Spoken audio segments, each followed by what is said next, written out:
Here's a good question, and this is for kids too, and for good engineer scientists. The question is, how close am I to entering myopia? And you go to an optometrist, they put atropine in the eye, measure for cylinder, and all these things.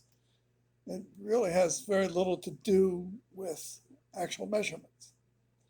So here's how you can tell if a child's going to become nearsighted, or approximately when he will become nearsighted. It has to do with measuring. In my case, I'll use a 20-25 line, speeds things up. So my 25 is FELOPZD. So that's, but I think I have positive refraction, meaning I can see through a plus lens. And this is what you can do with children to determine whether they become nearsighted soon or later. If I have the chart up and the child can barely make out the 20-25 line, FEL, that tells me the child will be nearsighted next year, probably half diopter down. And if he starts with a minus lens, half diopter down each year. And this is, of course, what Rupa Wong is saying about prevention for her child. She measured the refractive state as positive, and I need to really show this. So, yeah, I've got 20/20, and maybe your child does too. But if it's just barely 20/20 and he's having a hard time with the 20-25 line, that's when you need to make a choice for prevention or no prevention, to say just give him minus lens. And that ends his vision for life. He won't get another chance. So here are the two lenses I use. FELOPZD, maybe it's a mirror image, a half diopter, okay? So FELOPZD, still FELOPZD, both eyes.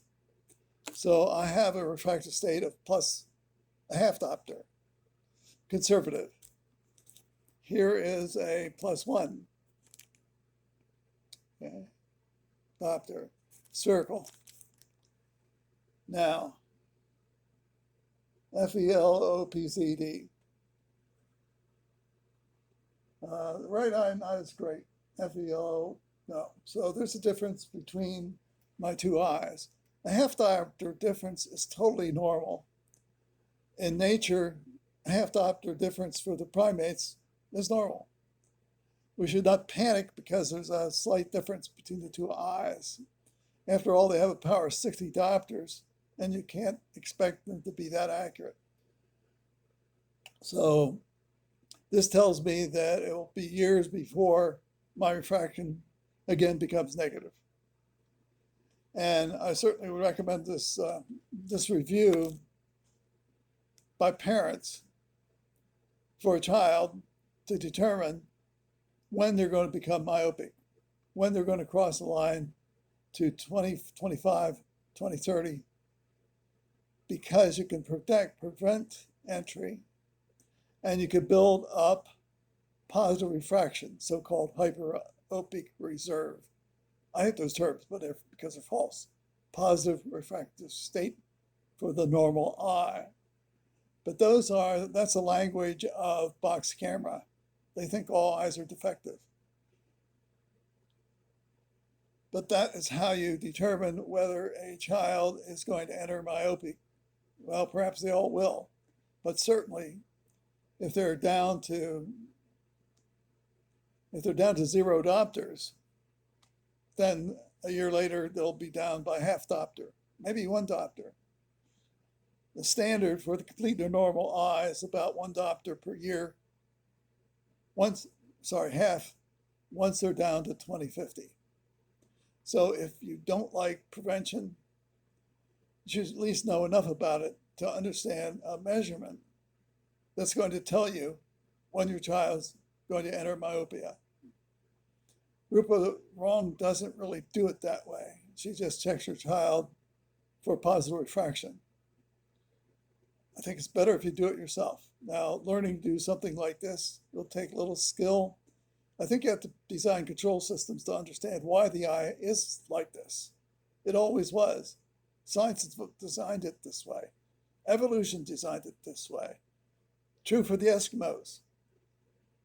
If they didn't do any close work, their refraction measures is +1. Then they never enter myopia. 12 years of school, there's down 3, 4, 5 doctors. It's a direct result of ignorance of the eye's behavior.